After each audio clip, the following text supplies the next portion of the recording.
il y a un mot qui me vient, que j'ai pas entendu prononcer, mais c'est... Dans le micro. Ah, pardon, oui, vous m'entendez? Non, c'est bon? Oui, oui. Plus fort encore? Oui, ouais, c'est bon. D'accord. Oui, il y a un mot en vous entendant qui m'est venu à l'esprit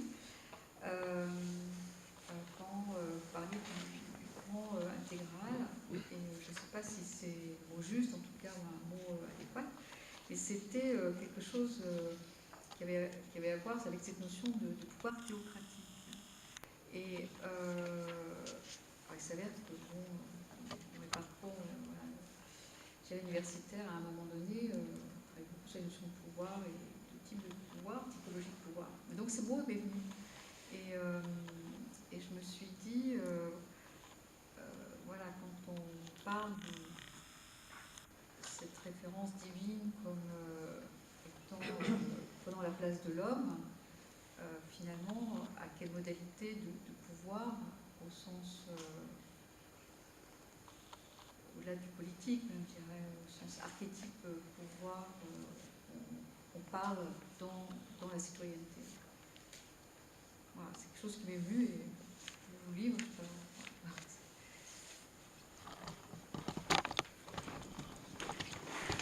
Alors, ce que vous dites a une grande pertinence.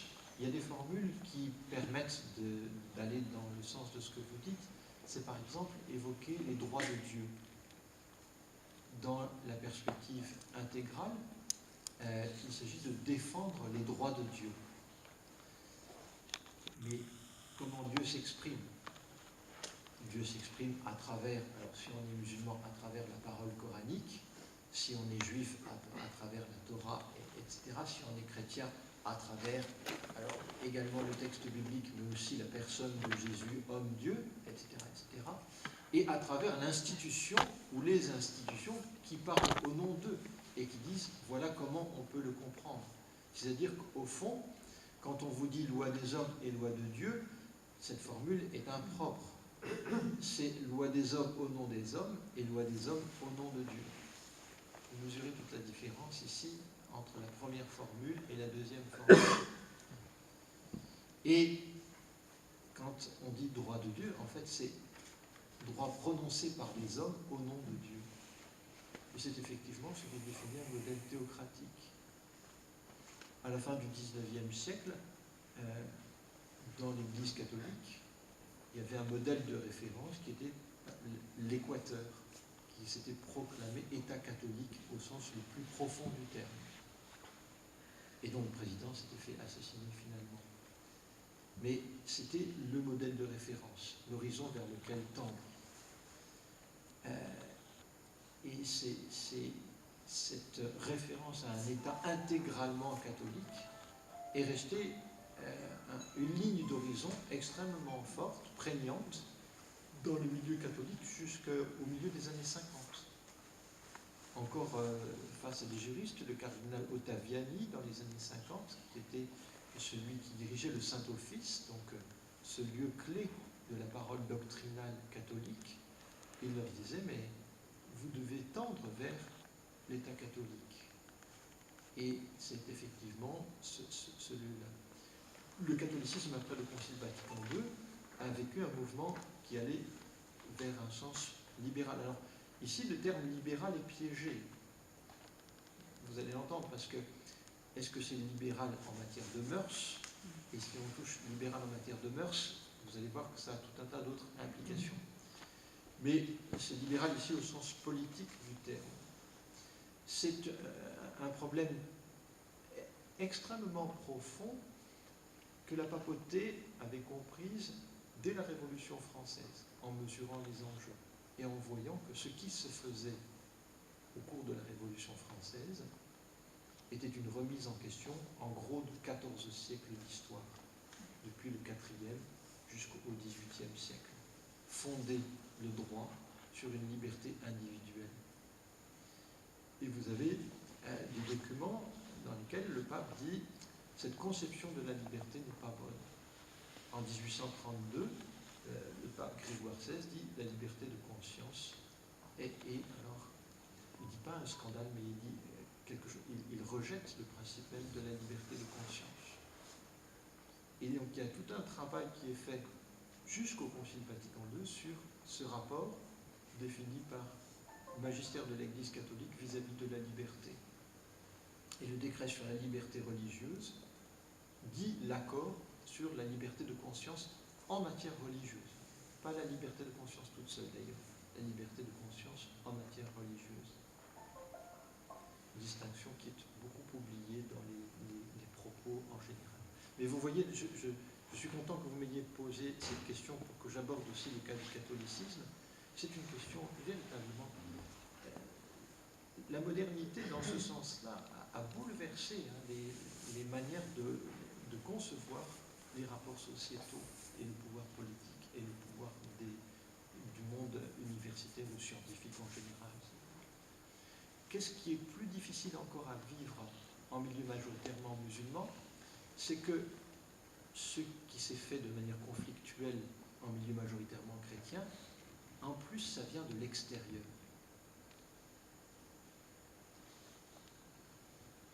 C'est-à-dire, tous ces débats-là, et les concepts d'égalité des droits individuels, de liberté individuelle, etc., en plus, ils viennent de l'extérieur. Ils sont venus avec la colonisation. Donc c'est difficile de le réclamer aujourd'hui. Certains le font, mais d'autres disent, mais non, ça n'est pas nous. D'où la force du courant intégral. Vous voyez, ça a été déjà très difficile en milieu majoritairement chrétien, ça l'est encore plus en milieu majoritairement musulman.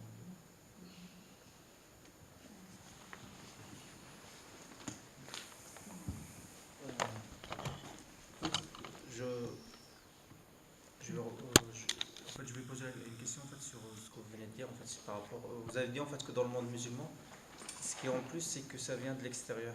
C'est considéré par les intégraux comme venant de l'extérieur.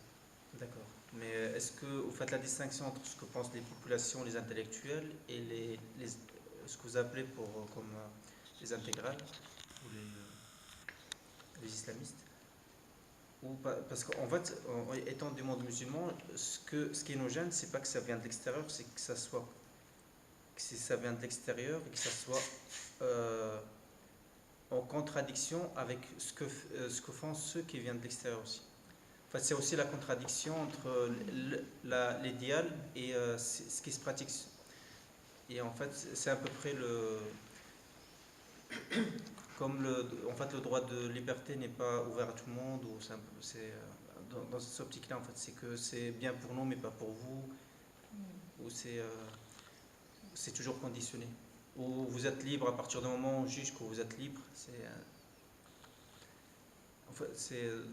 Disons que pour moi, c'est ça qui est gênant, en fait, mais pas vraiment et c'est ça qui donne beaucoup de place à l'intégrisme. Je vous remercie beaucoup parce que ça me permet de préciser effectivement ceci. Vous avez entièrement raison quand vous dites que durant la période coloniale, non seulement ça venait de l'extérieur, mais ce n'était pas appliqué aux musulmans eux-mêmes. Dans le cas du Maghreb, par exemple, les Européens colons avaient plus de droits que les musulmans eux-mêmes. Donc la République, la Troisième République, pour prendre le cas français, prônait des principes, mais qui n'appliquaient pas aux musulmans eux-mêmes. Je vais même plus loin, ce n'est pas simplement aux musulmans. Un musulman qui en Algérie se convertissait, il y a eu quelques cas de conversion, considéré du point de vue du droit à être perçu comme musulman, pour ne pas avoir les mêmes droits que les Européens, ou que les Juifs après le décret Crémieux. Donc, je vais tout à fait dans votre sens pour la période coloniale. Pour la période post-coloniale, c'est plus compliqué.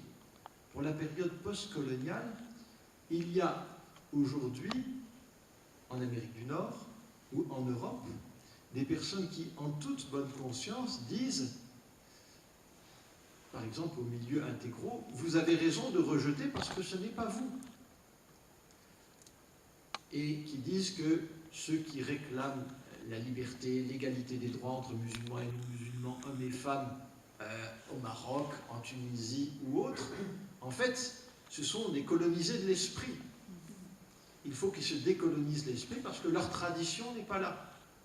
Donc pour la période post-coloniale, c'est plus compliqué. Pour la période coloniale, je suis entièrement d'accord avec vous. Pour la période postcoloniale, il y a des personnes qui disent je vais respecter votre tradition et je vais respecter votre culture dans votre tradition et dans votre culture, et il n'y a pas l'égalité des droits entre musulmans et non-musulmans. C'est la déclaration de Marrakech. La déclaration de Marrakech ne dit pas égalité des droits entre musulmans et non-musulmans, mais une certaine gestion des droits entre musulmans et non-musulmans. Mais c'est bien parce que c'est votre tradition. Vous voyez, c'est beaucoup plus complexe pour la période postcoloniale. Et non seulement c'est beaucoup plus complexe dans les sociétés majoritairement musulmanes, mais ça l'est également dans les sociétés où les musulmans sont minoritaires. Par exemple, en Angleterre aujourd'hui, vous avez acceptation de certains principes de la charia, dans le droit de l'entreprise ou dans le droit matrimonial. C'est-à-dire les autorités britanniques ont accepté, au nom de la culture de la différence ou du droit culturel de différence, à dire vous êtes musulman, ce n'est pas tout à fait ce droit, vous voulez appliquer un droit spécifique pour vous, je respecte votre tradition, donc vous pouvez appliquer ce droit-là. Vous voyez, et donc là, c'est un droit qui n'est pas le même pour tous dans ce contexte précis. Mais c'est fait avec bonne conscience. Ce qui n'est pas le cas en France. En France, au contraire, en France, le principe, pardon, je vais vous laisser poser votre question, a été, en France métropolitaine, c'est-à-dire hors cadre colonial, le principe a été ce qui a été présenté sous une formule par Clermont-Tonnerre avec les Juifs pendant la période révolutionnaire, les Juifs qui étaient des nations juives avec un droit juif particulier jusqu'en 1791, et Clermont-Tonnerre à ce moment-là dit « Nous allons accorder tous les droits aux Juifs en tant que citoyens, aucun droit en tant que nation, en tant que communauté. C'est-à-dire, nous vous accordons des droits en tant que citoyens individuels. Vous avez les mêmes droits que les chrétiens. Mais vous n'avez plus de droits spécifiques en tant que communauté juive. » Et une partie de la tension dans la société française aujourd'hui, elle est là. C'est-à-dire, théoriquement, tous les citoyens, quelle que soit leur confession ou sans confession, ont les mêmes droits. Mais du fait de ce principe-là, la France ne veut pas accorder de droits, l'État français ne veut pas accorder de droits spécifiques à une communauté ou à deux communautés ou trois communautés en particulier. D'où les tensions qu'il y a sur des choses du quotidien, si vous voulez. Parce que dans le modèle anglo-saxon, c'est pas comme ça que ça marche. On dit, aux États-Unis par exemple, on peut vous accorder du droit si vous revendiquez d'une communauté donnée. D'où cette forte tension. J'espère que j'ai été clair. Et ce sont deux modèles, si vous voulez, deux modèles qui, ici, sont en grande tension.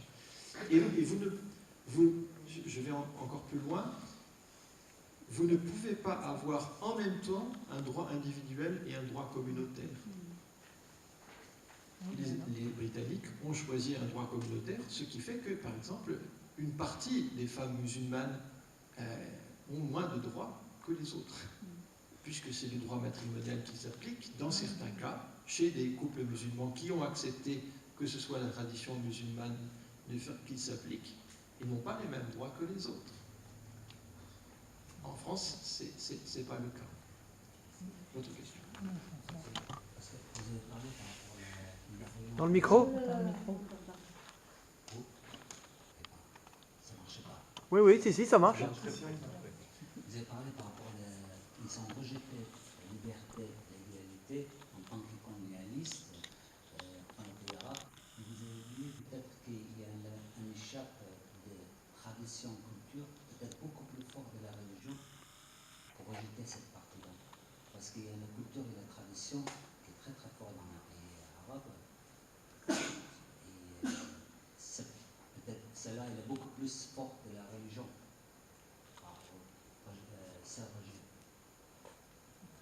Donnez-moi des exemples précis pour que je comprenne bien. Je crois que je comprends ce que vous dites, mais...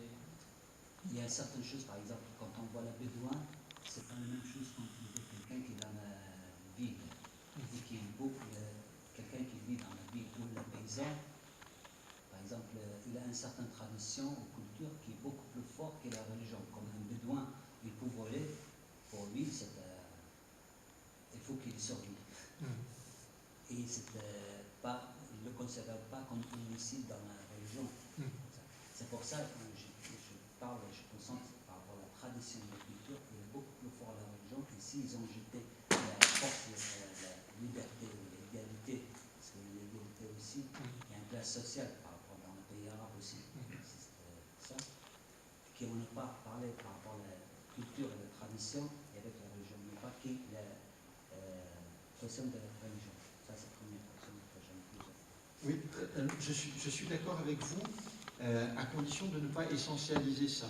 C'est-à-dire qu'il y a un mouvement d'urbanisation, même en Irak, et il y a une partie de cette tradition qui était très forte, encore plus profonde que la référence religieuse, je suis entièrement d'accord avec vous, mais qui sont progressivement remises en question par l'urbanisation, la sédentarisation, la découverte du monde par les moyens de communication nouveaux, et également l'influence de mouvements. En Irak, ce qui m'a frappé quand j'ai un peu travaillé là-dessus, c'est la force d'un mouvement comme le communisme dans certains milieux dans les années 50 ou 60, qui ont touché parfois des milieux très traditionnels. C'est-à-dire qu'en une génération, des choses ont pu changer. Donc, oui, d'accord avec vous, mais même ces traditions-là, au XXe siècle, elles ont été bousculées. Elles ont été bousculées. Mais ça participe du rejet. Je vous rejoins. Deuxième point aussi par rapport à... Parlez bien dans le micro, s'il vous plaît.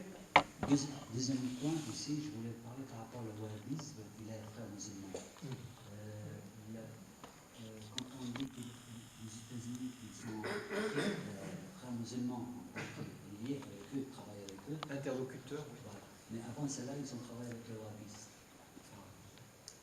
Après, c'était les frères musulmans, parce qu'ils ont échoué avec les wahhabistes, et après, ils ont pris les frères musulmans. Ça, c'est aussi ce point important pour parler, qu'ils ont pris déjà les wahhabistes et après les frères musulmans.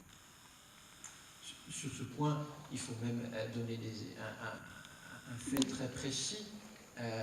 Roosevelt, quand il revient de la conférence de Yalta, rencontre Ibn Saoud et il dit « Je vais passer un accord avec vous.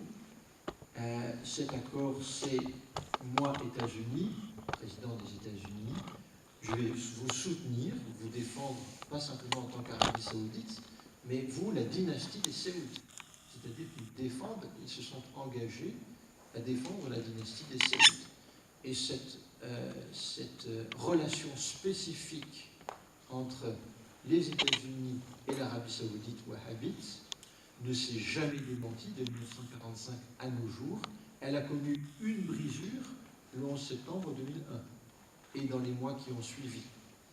Elle a connu une inflexion l'été dernier, au moment de la négociation et de l'aboutissement de la négociation sur le nucléaire iranien.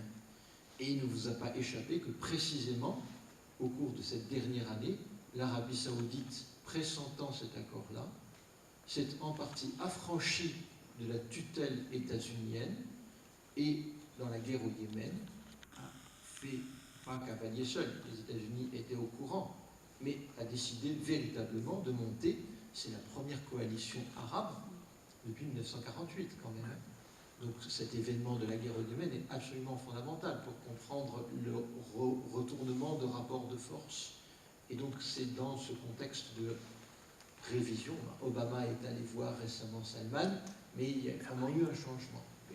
D'une manière générale, cependant, c'est une continuité. Mais ce n'est pas l'un après l'autre. Le rapport spécifique, la relation particulière des États-Unis avec l'Arabie Saoudite, c'est jusqu'à maintenant. Ce qui fait qu'aujourd'hui, le président des États-Unis est très embêté avec le rapport qu'il y a au Congrès, qui montre l'implication de Saoudiens dans les attentats du 11 septembre 2001, et donc les conséquences que ça peut avoir. Ce n'était pas simplement quelques électrons libres, si vous voulez. Derrière le rapport, il y a plus que ça. Allez-y. Bonsoir, deux questions. La première par rapport à l'historicité de la relation entre islam intégral et islam libéral. Est-ce qu'avant le XVIIIe siècle, même si on ne peut pas encore peut-être parler de ces catégories-là, il y a eu un moment où l'islam a été plus libéral? Et la deuxième question, un peu plus ponctuelle, c'est par rapport aux hadiths. Dans la culture francophone, on commence un petit peu, même parmi les non-musulmans, à connaître un peu le Coran, des traditions. En revanche, des traductions, pardon. En revanche, les hadiths restent un peu inconnus. Alors, est-ce qu'il y a des traductions intéressantes qui font foi? Est-ce qu'il y a une diversité de traductions? J'avoue ne pas bien connaître cet aspect-là. Merci. On ne va pas prendre ces catégories-là avant le XVIIIe siècle, puisque je vous ai expliqué que c'est lié à la question de la modernité. En revanche, ce que l'on peut dire, c'est que pour les plus anciennes sources qui sont à notre disposition, c'est-à-dire les sources du 8e, les sources du début du 9e siècle, il y a du débat. Il y a du débat, de la discussion sur les choses les plus fondamentales dans le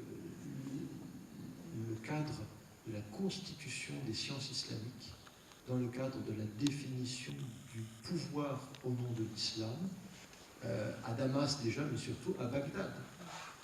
Sous les Abbassides, il y a un affrontement fort entre d'un côté les Mu'tazilites, qui l'emportent dans un premier temps, et de l'autre côté les Asharites, qui finissent par l'emporter après avoir été persécutés, auxquels sont associés les Hanbalites. Et dans ce débat, je n'ai pas le temps de développer ici, mais des questions aussi importantes que le Coran est créé, le Coran est incréé, étaient des questions posées. Est-ce qu'il y a libre arbitre ou serf-arbitre? Ce n'est pas l'expression serf-arbitre, mais est-ce qu'il y a libre arbitre par rapport à la toute-puissance de Dieu ou pas libre arbitre par rapport à la toute-puissance de Dieu? Ça, c'est des questions qui étaient posées avec des outils conceptuels qui venaient notamment des traductions du grec, puisqu'à Bagdad, à ce moment-là, on traduit beaucoup du grec, alors directement du grec à l'arabe ou du grec par le syriaque vers l'arabe. Tout ceci, et ça foisonne, si vous voulez. Fin du 8e, 9e siècle, 10e siècle, ça bouge beaucoup. Et ça bouge d'autant plus que il faut que vous mesuriez que c'est un peu une image qu'il faut casser. De la même manière que les sociétés du nord de la Méditerranée ou du sud de la Méditerranée ne sont pas passées au christianisme du jour au lendemain, les sociétés ne sont pas passées à l'islam du jour au lendemain. C'est un processus long. Ce qui fait que le nestorianisme sous le califat abbasside est un christianisme qui se développe, qui est missionnaire, et les nestoriens discutent avec les musulmans sur des questions fondamentales aussi. Vous avez cette histoire-là mérite vraiment d'être étudiée. Elle l'est par des chercheurs, mais elle mérite d'être mieux diffusée pour vous montrer justement cette possibilité de l'échange et des débats, encore une fois, sur des questions fondamentales. C'est-à-dire, qu'est-ce que c'est ce texte que nous avons sous les yeux et quelle est sa nature? Et parler du libre arbitre par rapport à Dieu, ce n'est pas rien quand on est croyant. Enfin, j'imagine que ça vous dit quelque chose dans ce cadre-là. Pour la deuxième question, les hadiths, bon, il y a plusieurs auteurs qui sont considérés comme des auteurs qui font référence, qui sont sacrés. Les deux auteurs les plus souvent cités sont Bukhari et Muslim. Bukhari et Muslim, leur compilation de hadiths, Ibn Hanbal en a aussi compilé, leurs compilations de hadiths ont été traduites en français à la fin du XIXe siècle. Donc vous pouvez trouver des vieilles traductions de ces recueils à la fin du XIXe siècle. Aujourd'hui, il y a des traductions qui circulent sur Internet, il y a également des maisons d'édition confessantes qui ont traduit ces recueils-là. Honnêtement, je n'ai pas eu le temps de creuser la question de la qualité de la traduction, et je lis l'arabe, mais mes compétences en arabe ne me permettent pas de mesurer toujours tout. Sur le texte coranique, j'ai plus d'outils, si vous voulez, parce qu'il y a plus de recherches qui ont été faites sur la question des variantes en matière de traduction. Sur les variantes en matière de hadith, je n'ai pas de conseils bibliographiques à vous donner.